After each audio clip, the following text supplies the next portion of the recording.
Hi, everyone. My name is David Chao, and welcome back to another podcast of the Center for Asian American Christianity. It's my delight to introduce our guest for this episode, Tommy Dyo, who is with Epic and Strategic Partnerships.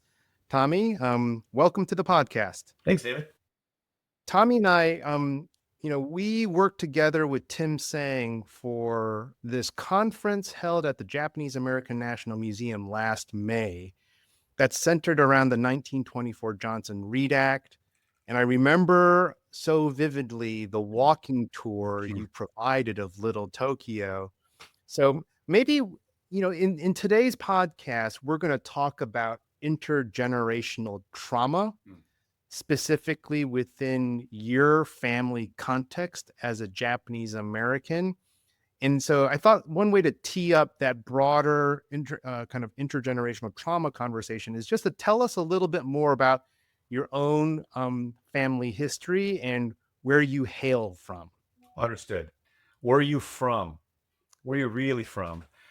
So it's been a fun journey to kind of dig into that. I mean, I didn't really understand who I was growing up, actually, and I think as an adult, sort of dig deeper. And our family was actually able to retain quite a bit of history from both sides of the family. So my mom's side actually came over in the 1800s. My grandfather went from Japan to the Big Island, Hawaii, and Maui. And my grandfather was born in Maui in the late 1800s.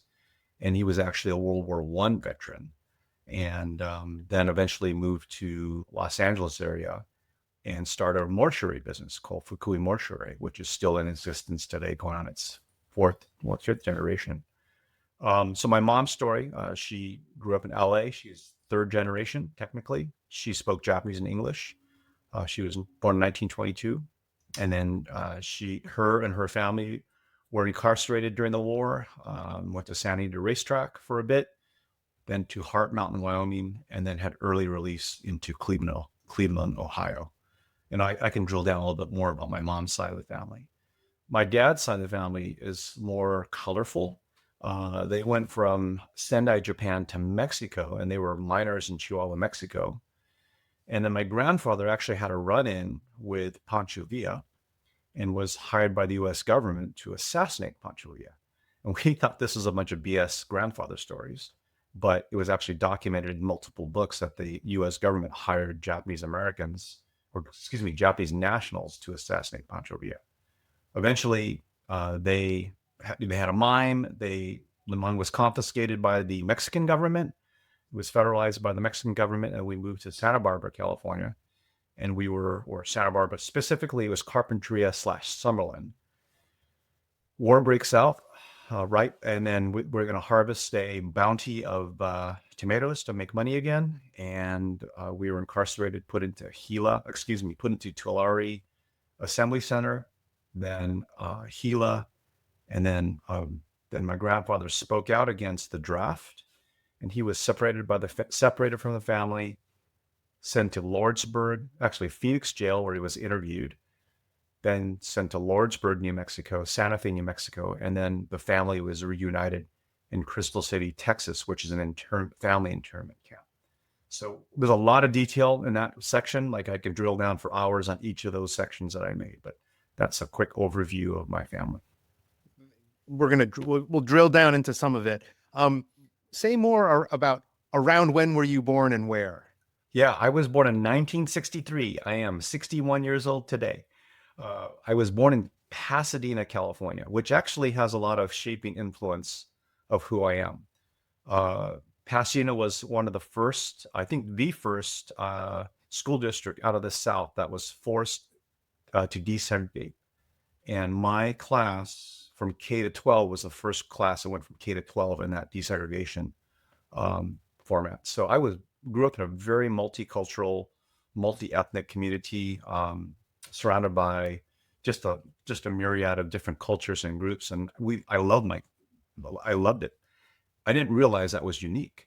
So we had a huge African-American population, white population, Hispanic, Armenian, a few Asian Americans. We were like 10%, 8% Japanese American, very few Chinese Americans at that time. But that's where I grew up, Southern California, Pasadena, California. Tommy, whenever we talk and I keep learning more and more about your family history, you have this intricate and rather detailed knowledge of geography in addition to the history. Like, because I know you also spent time in Altadena. So with the recent California fires, I texted you about the community that you continue to have relationships with in Altadena, even though you're not living there anymore. Like, how did you learn Hmm. about the significance of the place Hmm. of your story? Like, how did you Hmm. learn to tell your story interweaved with geographical location? That's an interesting question. Um, I think I've always loved like connecting fire hoses, like connecting these stories. I think everybody's so interconnected. I love finding the commonality of those stories, whether it be geography, experience, uh, industry, and I just love connections. So I think every time I'm at a place really matters to me. I mean, I just place speaks, soil speaks to me. In terms of who is there before me, who's there now, things that changed, and how we, not just Asian Americans, but how we all are connected to that. So um, I tend to absorb those types of stories, those types of connecting stories, whether it be, yeah, I can almost, it's like there's no such thing as 6 degree separation. It's usually 3. And in the Asian American community, it's 1, yeah, 1 or 2 at the best. So yeah, that's kind of yeah. So I'm fascinated by those connections, and I always kind of have an ear towards those historic connections.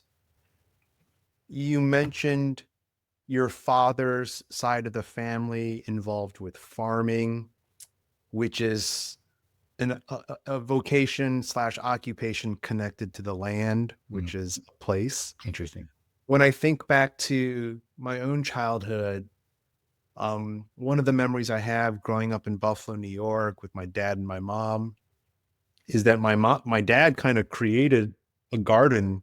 Like, we had a yard, and then he kind of dug a garden in the out of the grass in the backyard. We grew tomatoes, green beans, some leafy vegetables, and I would remember my dad gardening and kind of picking up the fresh vegetables that my mom would help cook. And so I remember that as a form of just connecting with my dad because he's the one that took care of the garden, and he'd like put like crushed eggshells, and I guess it was a kind of fertilizer thing or something like that. And he showed me worms and explained why worms were important for aerating the soil. They, plant the seeds and take care of it and all of that stuff. So I guess my first question is, Yeah, was your family in the agricultural business? And then why didn't you go into it? yeah, because I didn't want to do it. They work too hard. Well, okay, so I want to see how I can tell the story, but it's very interesting to like uh, go up on my mom's, go up at our house, you know, fixing the sprinklers. When I bought my house, knew how to fix sprinklers, know how to plant stuff, and I really knew that. I knew how to do all that stuff. I don't know how I knew how to do that stuff because my dad actually died when I was 8, just like a week after my 8th birthday. So I had a lot of time with him, you know, on the gardening route, hanging out with him. And I picked up a lot of these weird skills just by observation. But that was 8 years old and before, so it's really something took there. I'd like to explore that one of these days, but that's an interesting thing. But my when I talk about agriculture, my dad was actually a landscape architect, a certified landscape architect, and a gardener. So his history was very rich after getting out of camp. He had a degree in biology, but went to Japan to study further landscape architect in Japan post-war. So even how like all the fences are tied and how they tie the fences in the gardens in Japan, primarily Kyoto, he took pictures of that and brought that back to the United States and was actually an expert in Japanese gardening or Japanese landscape. And he helped consult for like Sunset Magazine and a bunch of things like that. So he was not a farmer, but he was a landscape architect and a gardener. And so he actually helped. Well, there's controversy around this. If you look up Naomi Hirahara's books on landscaping and gardeners in Pasadena, but my dad wanted to have gardeners be licensed, like you go through a process of licensing because they were basically, my mom would call it mow, blow, and mow, go, and blow people. But my dad wanted to have actually licenses so you can have insecticides and pesticides and fertilizers and stuff like that. And that was a big controversy because it was almost having them be licensed and taxed, if it were. And so it actually caused a big fuss in the community. So my experience in the gardening agricultural business was just his experience as a gardener.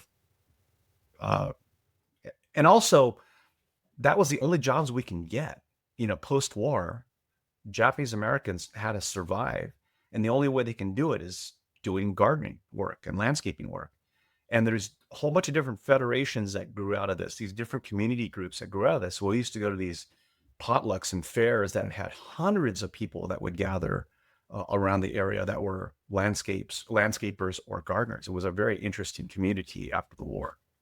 As a fourth generation Japanese American, if I recalled your mom's genealogy being her being a third generation, I want to pick up the thread about Japanese incarceration and how it impacted your family personally. And you already began by describing the various locations of these camps. And I do want to tie this in at some point with the intergenerational trauma piece, but say more about just how you learned, because you were born decades after the period of incarceration. So how did that part of your family history come into your consciousness? How are those stories told to you? Great question. So we didn't know what that meant, incarceration. We had no idea. And back then and even until recently, I called it internment because that was it was a euphemism, all that stuff. Um, I think I was probably in junior high school. I remember a white gal from a local private school interviewed my mom about the incarceration of Japanese, or her incarceration story. She actually asked a bunch of questions, and my mom started to give all these details about her experience of being incarcerated. And my sister goes, "What?" You know, and again, never talked about it. And this is, in the early 80s at best, late 70s. And my sister, first time she ever heard about it. And I heard about it here and there, but wasn't emotionally invested in it until later. But my mom was very open about it. So we heard, bits, little fits and starts about it.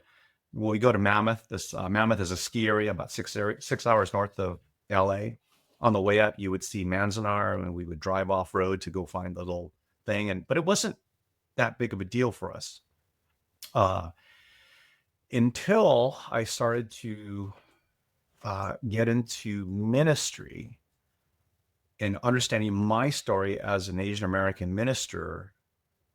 Then I started to do more research on who I was and who other people were. And then I started to really sink into the history of this and asking my mom or asking my relatives and hearing stories and kind of just being a self-taught person on this. I don't think I've ever formally taken a class on the incarceration of Japanese during World War II, but I've dug deep into different books, different seminars, experiential learning.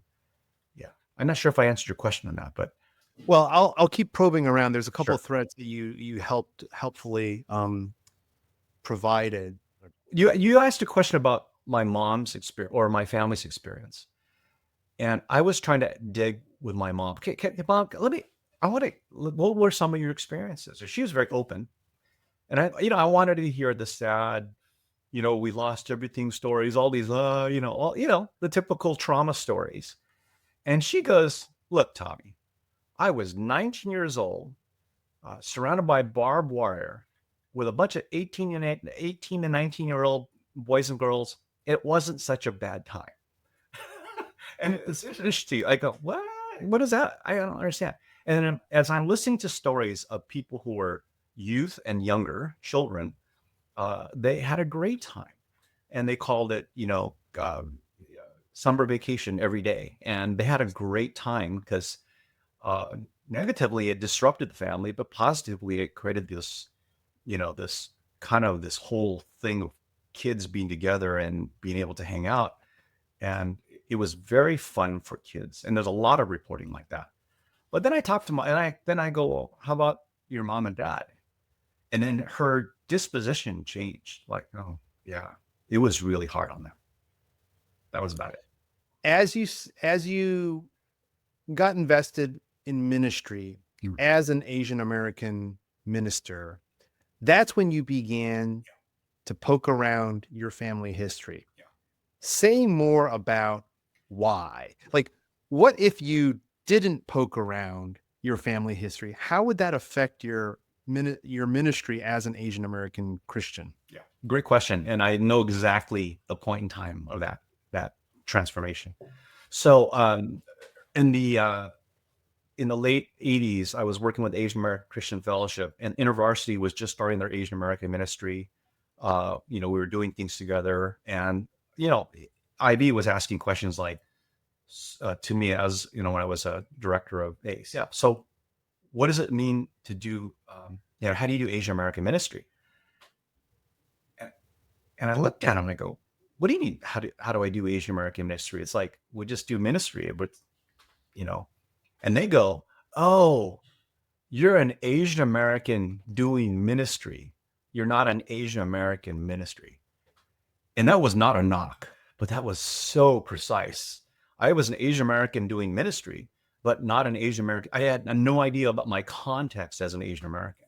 And that little comment, I wish I knew who that was, but that was like the lights went on. I go, oh, I need to be a student of my ministry. Who are Asian Americans? What is the story?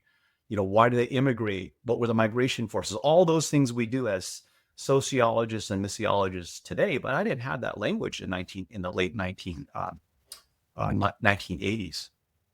And so, what's the best way to start is maybe with my story. How does what I do? I know we did different things differently than the majority culture ministries, but I didn't know why. And so I then began to understand my story more. And as I understood my story more, my intricacies, I was able to apply those same questions to the new immigrants that were being on campus, the Southeast Asian community, what they were going through. And it helped me to be a better student of helping me be a student of my experience, helped me to be a better student of their experience, and hopefully a better Asian American ministry, not just an Asian American doing ministry. So that was a huge crux. Part of what I'm hearing in your response is ministering to someone means, and it's kind of like, I'll use the language that I kind of have absorbed, particularizing the gospel or the presence of God to an individual requires some pastoral skill. And that skill is shaped by the circumstances and environment, or you could even say the life history of that individual. The better you know the life history of that person, the person in their context, the more effectively you can manifest the goodness, grace, love, and truth of God's presence to them.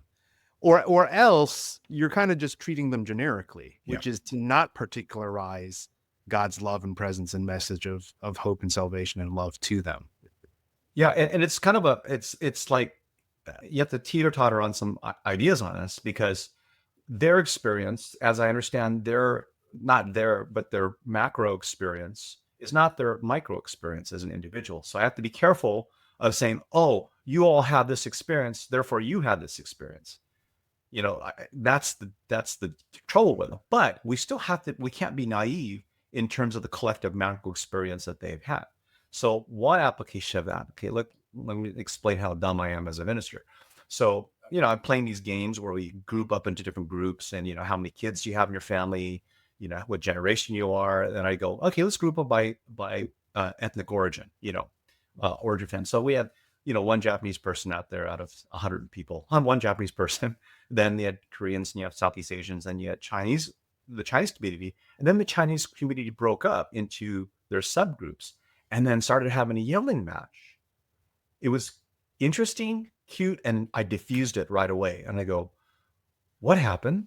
What just happened? But basically, mainland and Taiwan, they started to separate out. And these are Asian Americans. These are not, they weren't born. These are Americans. And they started having a yelling match like you would do in a school rivalry. It wasn't caustic. And I go, okay, let's next one. And we switched around. I go, what happened? I was so naive. I didn't understand the difference between Hong Kong born, mainland born, Taiwanese born. That's how naive I was about some of these intricacies. So the more I understand about global history, about these migration forces and history, the more I'm able to understand, oh, why does everybody, I could say this because I'm Japanese, why does everybody hate Japanese? And I'm reading stuff and I go, oh gosh, I mean, I feel it even though I'm American. I still, oh my gosh, dude, what do we do? It's funny how I use the word we, but yeah, what do we do?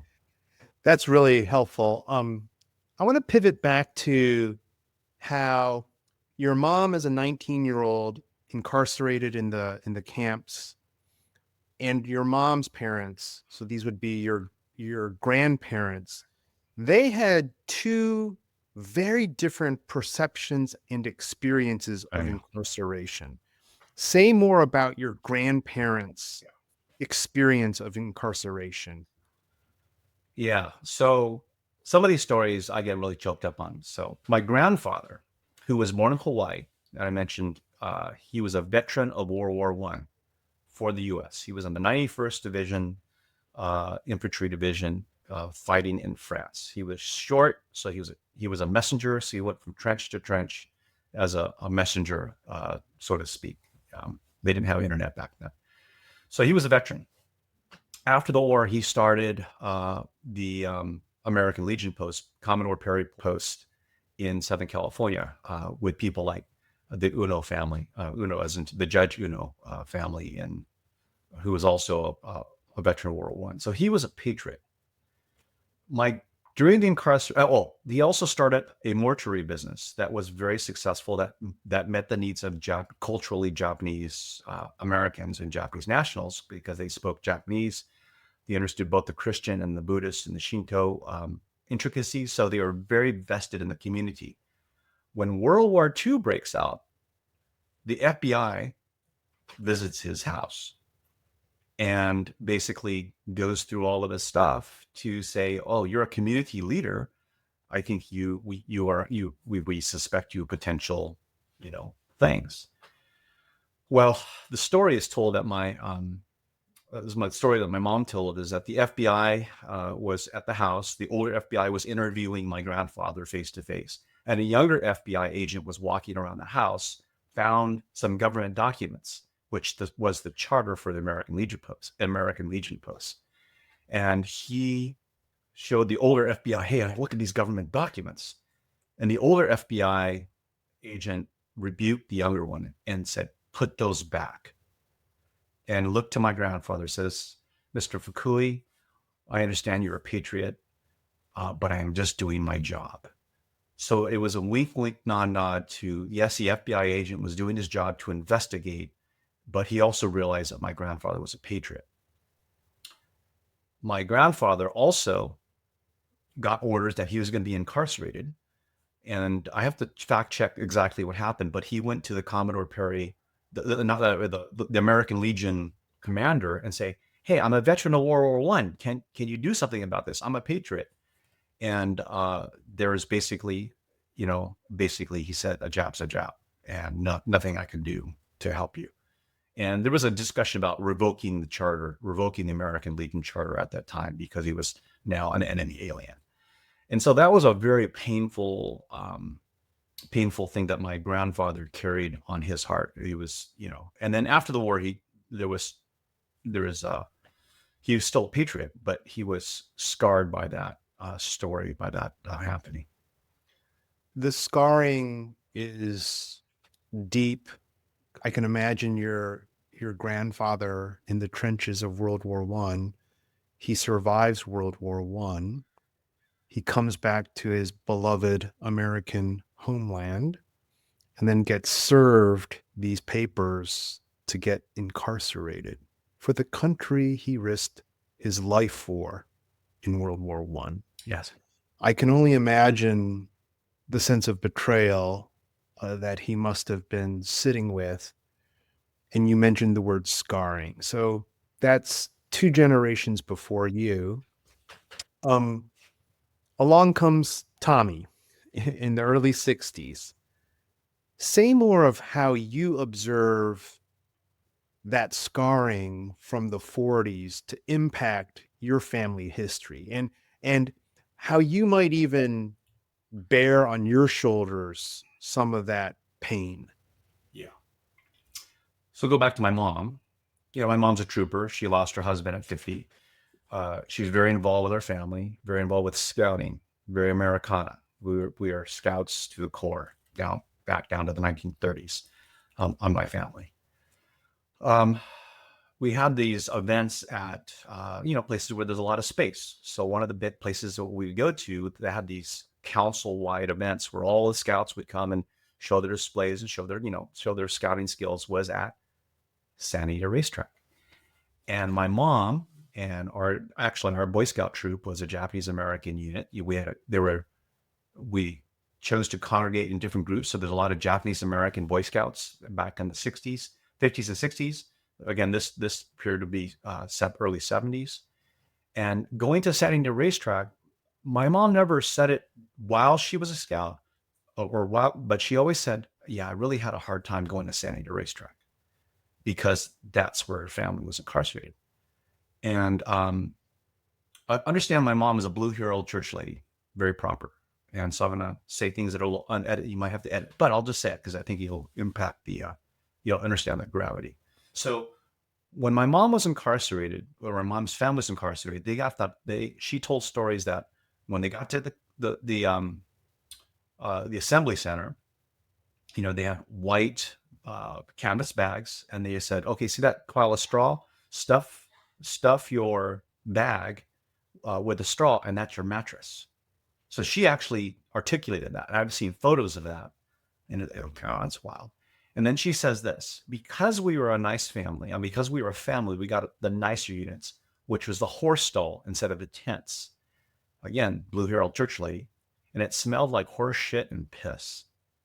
Now, for my mom to say that, it just that's a lot of emotion for her to say something like that. And she said it just like factually. And so she wasn't one to cry or to show emotion on that, but you can feel that there is something, the posture of the tension is still there about that.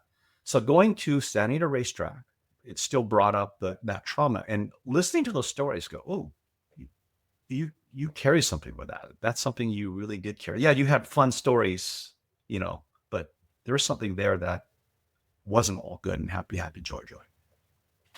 Say more about how, as an Asian American Christian minister, how you've come to struggle and grapple with your family's trauma across generations, and how it does it impact you personally, because you're kind of removed by time.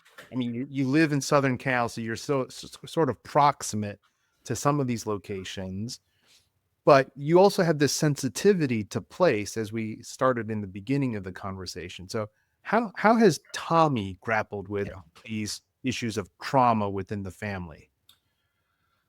I think that the biggest pushback is when I am in an institution and I'm told I can't do something, or we can't do something because of a certain policy, regulation thing, whatever it may, whether it be denominational, whether it be organizational, whether it be legal stuff. I always push the organization, whatever institution I'm in, to make sure we're clear that that is really a barrier. And I feel it. Like, why are you saying I can't be ordained, or why are you saying I have to have this thing, or what does this mean theologically and praxis wise? I've never drilled on some specific stuff, but when I hear I can't do something or we can't do something, I always feel that there's a We, and I want to specify, we as Asian American Christians in this case. yeah, or it can be as Asian American, but there's certain things that we say we can or cannot do because denominationalism Right, or right. Well, and that thing that sticks, whatever it sticks, is not just because I'm an Asian American, but I always am pushed against it, and I think I say that more because I am an Asian American. Not that it's the regulation is against Asian Americans per se, but because stupid policies have been put in place, whatever it may be, I really tend to push hard against those to make sure the policy is sound, or if it's not sound, I will poke holes in it. And I'm firm, but I'm professional and nice, but I don't take crap. so I need to unpack this for our viewers because I know, so what we haven't said to our viewers is Tommy used to be the executive director of EPIC, which is the Asian American ministry of what is now known as CRU, or Campus Crusade for Christ Ministries, which is an undergraduate, which is a student ministry, but it's also more than a student ministry. Sure. So part of what I'm hearing in your comment, Tommy, is that you have a sensitivity for, and this is where you're an institutional leader. We have colleagues who are Asian, like what professional Asian American Christian institutional leaders. Yeah. And what is often the case is these institutions and bureaucracies have policies and procedures and practices that may or may not reflect the experiences you have as a Japanese American, as well as an Asian American. And what I'm hearing from you is your family history and these legal proceedings to incarcerate U.S. citizens who happen to be Japanese Americans, as if these were just causes, gives you motivation to probe when you sense the status quo policies may not necessarily be the best ones, right? Like you're trying to think a little bit outside the box given your family's history. Okay, I'll say the first rub. And this is sensitive because who this is sponsored by, but I grew up at a Presbyterian church. And I was, wow, this is an exciting place for me to be. I had my first spiritual awakening by the Holy Spirit. Say, hey, you know what? Something's going on here with you, Tommy, in terms of, following after Jesus. So very much appreciate my church roots, if I could say it that way. But as I was pursuing more ministry leadership positions, I was hearing things that were in the Book of Order that I questioned. And so I actually read most of the Book of Order because I was an elder, and as it actually thwarted ministry, not enhanced ministry. And I would always ask why. So I had a lot of pushback on, the whole issue of the priesthood of believers and the concept ordination in the sacraments. And eventually it came to the point where I had to make a decision to pursue ministry with the PCUSA or to not. And so there came a point where I had to say, you know what? I am beating my head against a rock all the time. And I needed to, for my own soul, to step out of that. So I stepped out of denominational ministry and went into parachurch ministry because I was affirmed as a minister and I felt freer and yet accountable, but freer to do ministry. And I was still had shackles. I still had feelings of being shackled by a higher church experience that I didn't do. For example, communion or baptism or, whatever it may be. But I pushed against that because I always felt the institution was so stuck in institutions by policy. I always wanted to break that because it didn't make sense biblically. So when I studied scripture and I look at order, some of them didn't match. And so I think as a person who is maybe higher reactive because institutions put us in prisons, I tend to push back on those. You know, so going to crew, one of the examples, there are two policies in crew that I didn't quite understand why they were doing it. And so I questioned them. One was both missionaries had to be on staff. You couldn't have one person on staff and one person out of staff. And there was a whole bunch of pushback on why. And I understand why it's a good thing to have two people on staff together. It's a great thing. But to say that's the only way, really had a problem with it. So I was able to articulate why there's a different option. And people thought it was kind of a rebel. Anyway, as I was able to make that argument, we were able to change the policy I think, for the better. So there's a couple of policies I changed or challenged because I thought they were lame, and I had the fortitude to push forward.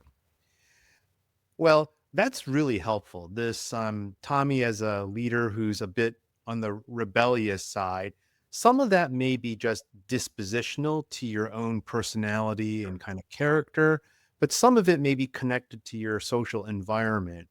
Um, and so I want to, as we kind of round out this conversation, as you're willing and able, how did your family's experience of these really difficult seasons of life, like how did you reconcile that and come out relatively whole in the process? So I guess I think we had some notes here.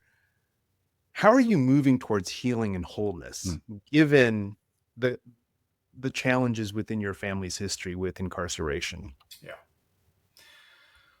Clinging to scripture, the truth in scripture, not looking at institutional guidelines, whether it be nationalism, whether it be denominationalism or organizational things. Like, what is scripture saying and about my soul and my relationship to Jesus?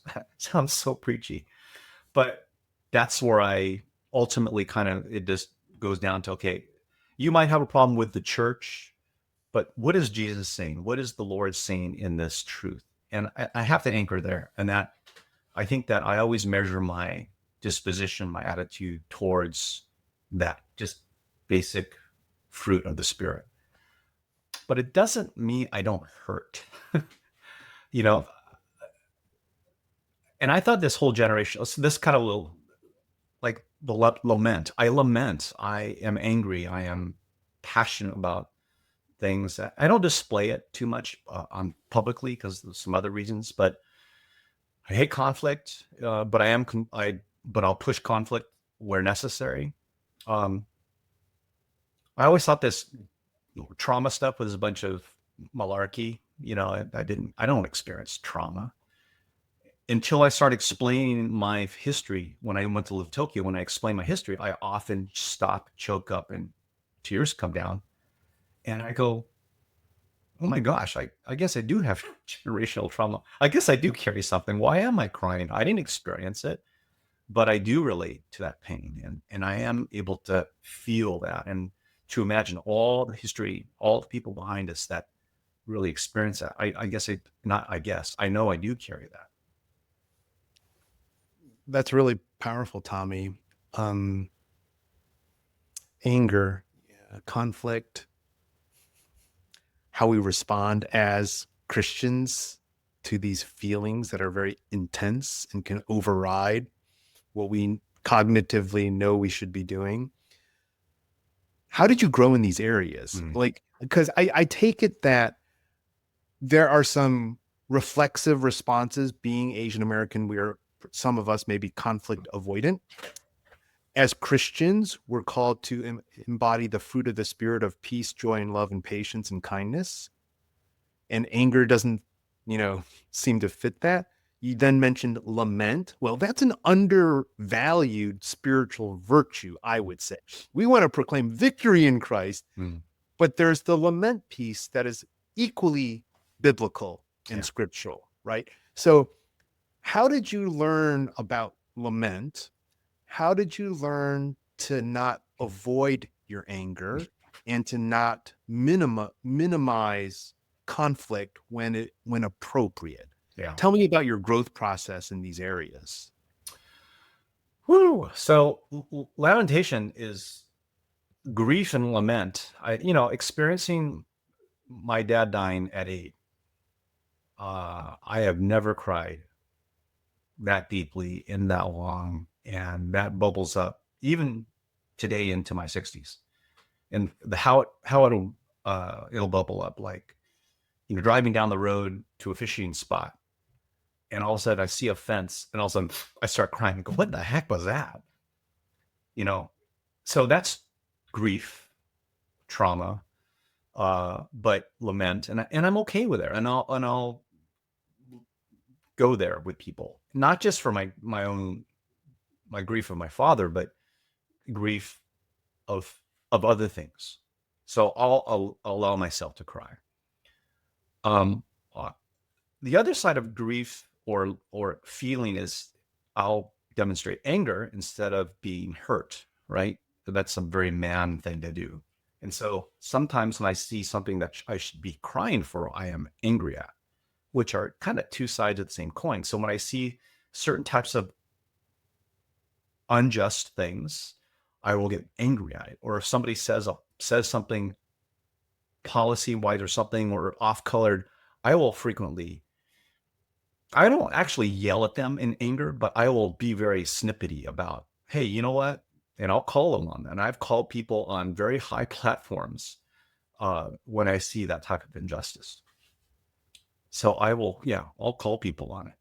What was the second part of your question besides the feeling part?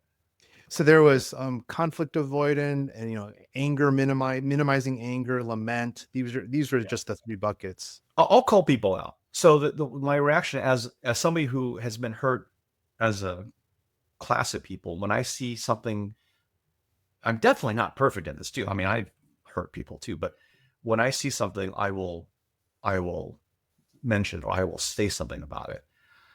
Uh, yeah, I've called out some pretty public situations. Yeah, I can go offline with you later later on that, but I had to, be very public about some of my calling out on people. And I think I'm gentle. I don't label. I am questioning. I'm pretty gentle on that because I want to be rebuked the same way if I'm in an issue. So now I think I have the ability to see something and actually enter into both sides of an argument. And I'm really slow I don't post stuff on social media very fast because it takes me a long time to process. You know, it takes me a long time to process and see both sides and to understand the arguments before I'll make a comment. And by that time, I don't usually make a public comment because you know, uh, it's past. But I will sit in that and be pretty public about calling. Well, not call. I will call people out on it if necessary. Okay, so Super Bowl. This Super Bowl was a halftime show. All the controversy about that. People hated it. Um, wasn't my style of music. Watching it, something's going on, very intricate. A lot of people posting on the different meanings behind it. A lot of people saying it's stupid, it doesn't make any sense. And I look at that, and I go, I don't understand it, but there's something there I need to understand. And then as I drill down to it, the aha was, I read Revelations, and I don't understand it. It doesn't mean I could throw it away. I need to take a deep dive and understand. And okay, that's what that means. And then that's the same thing with a halftime show where you might not like it. It might not be your style of music, but at least take some time to understand what was being said and then make a comment. So that type of thinking I do. I tend to look at something, look at both sides, stew in it, what was being said. Politically, I do the same thing. I don't know where I am politically.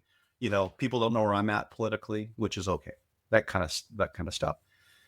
So that's how I process it. I kind of look at both sides.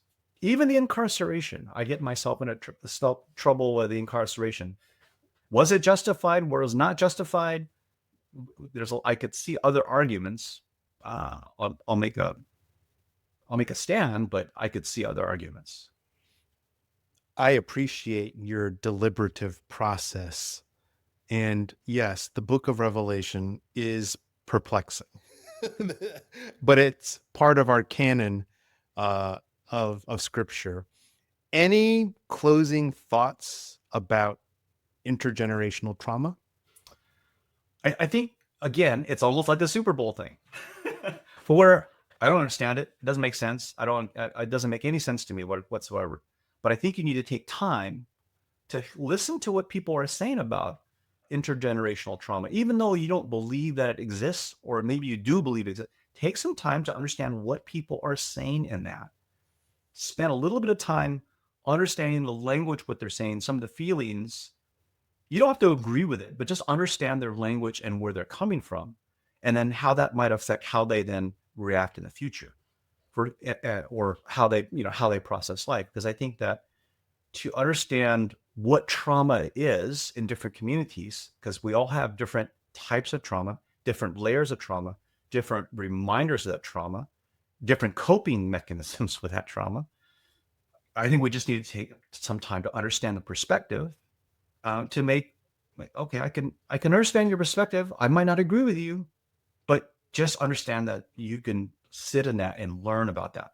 And that trauma is historical, it's generational, it's gender, it's educational, it's economic. All those things are layers on top of the trauma discussion. Tommy, I think that's a fitting note to conclude on. I want to thank you for taking this time to share your personal story, your family's history, especially as it relates to intergenerational trauma. I just want to thank you for doing this podcast with me. Thanks very much, David.